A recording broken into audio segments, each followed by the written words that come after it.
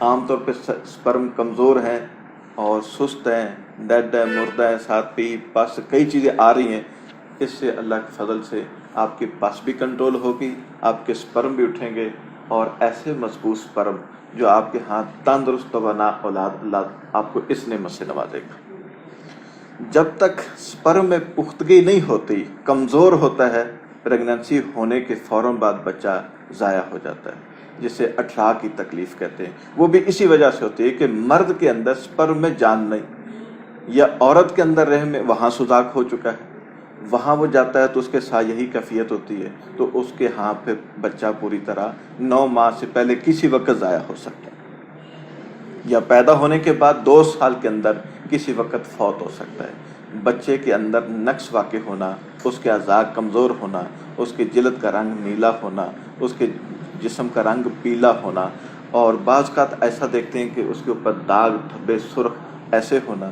یہ سمجھیں کہ سپرم کے اندر نقص واقع ہے۔ تو میرے دوستو، شادی ہونے سے پہلے آپ کے اندر اگر اس طرح کا کوئی نقص پایا جاتا ہے تو آپ کسی فاضل طبیب سے ملیں اور اس طرح کی چیزیں استعمال کریں۔ ہمارے پاس تشریف لائیں گے تو انشاءاللہ آپ بے فکر ہو کے آئیں، آپ کا سرمایہ بھی بچے گا، آپ کا وقت بھی بچے گا، اور آپ کو دی ہوئی مدت کے اندر اللہ کی مہربانی سے آپ کا رزلٹ بھی کلیئر کریں گے انشاءاللہ۔